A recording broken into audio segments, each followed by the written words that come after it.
Hi guys, welcome back.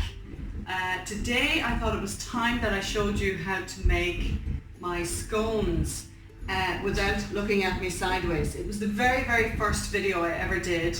It took 17 minutes long and I didn't know that I should have my my phone this way instead of this way. So every time you see me, I look like this. So this is the new and improved version. It's the same recipe, just quicker, easier to see. And I've learned that it helps you guys if I write the recipe in the notes underneath the post so you don't have to look through the video.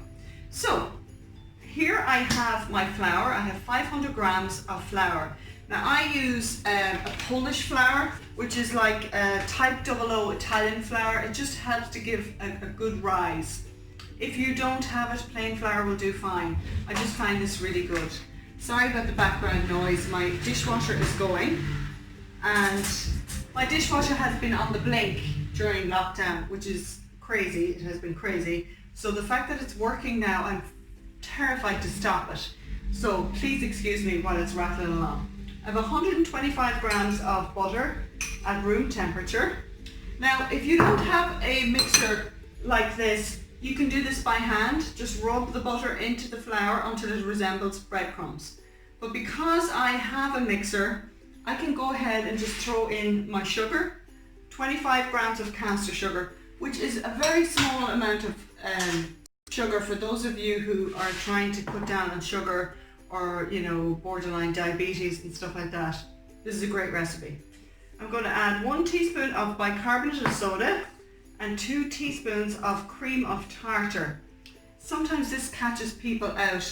It's not tartar sauce, it's cream of tartar. It's a powder you get in most baking supplies. So I'm going to mix the dry ingredients together with the butter. It really takes very little time. In the meantime, I have my raisins here. Sometimes they clump together, so it's a good idea to just separate them out like that. I'm using 100 grams of raisins. If you don't like fruit, you don't have to use it. Sometimes we just make it plain. Sometimes put cherries in, sometimes put coconut in. What else? Oh yes, at Christmas time I like to add some mixed spice and some of that mixed peel, you know, like the oranges and lemons. Okay, so this has come together already. Just give it one more big swish.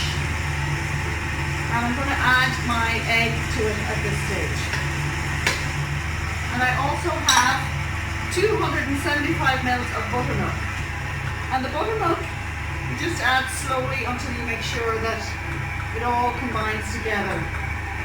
The buttermilk reacts with the baking bicarbonate of soda, and that's what gives it the rise. That's your raising agent, okay? But that's it. Imagine how quick is that? And sometimes what I do is if I know I need scones early some morning, the night before, I mix everything to the point of adding the egg and the buttermilk. So I add butter, sugar, bicarbonate soda, cream of tartar and flour together, and I mix them all together in the mixer and I just leave them overnight to stand. And it's just one less job to do if you need them early in the morning. Again, if you don't have a mixer, you can totally do all that by hand, just by adding each thing slowly together. The thing that is the most important though is to get your breadcrumb type consistency when you have your rubbing in your butter into your flour. Okay, so I put flour out on my board, put another little bit on top here, and at this point I'm just going to add my raisins and just work it in together to create a dough using the heel of my, heel or palm of my hand to push in and my fingertips to pull back. Just a light dough kneading here. We don't want to go overboard because the more work you make on your dough, the flatter your scone will be. So see how little I have done there, and that's it. Using 2 hands, just push down. Some people use a rolling pin at this stage. I just think it's another thing to wash. So I do not want to be washing dishes on a fabulous day here in Ireland, in Donegal. It's was 25 degrees in the car. I don't know if that's true, but it's a beautiful day. Everybody's outside with the hose and having a great time. So use a cookie cutter. If you don't have one of these, you can upturn a mug or a glass. Just dip it each time in your flour, press in and pop it off. Each time, press in and pop it off. And I'm just going to keep going like that. I have already preheated my oven. Now, I have learned this trick with scones. You need a really, really hot oven to get a big rise. So I always put my oven on to the maximum that it'll go. And then when I put them in, I turn it down. Turn it down. So you can bring back, knead whatever little bits were left over, and keep going like that until you use every last piece of your dough and pop them in the oven. I'm not going to edit or cut this video because I want you to see how quick it actually is to make your own scones right from the scratch, from the start. There you go. How long? I'd say we're about 6 minutes in now at this stage. And that's how easy it is. Next thing I like to do is brush the tops with a little bit of buttermilk. If you've used all your buttermilk, just use ordinary milk.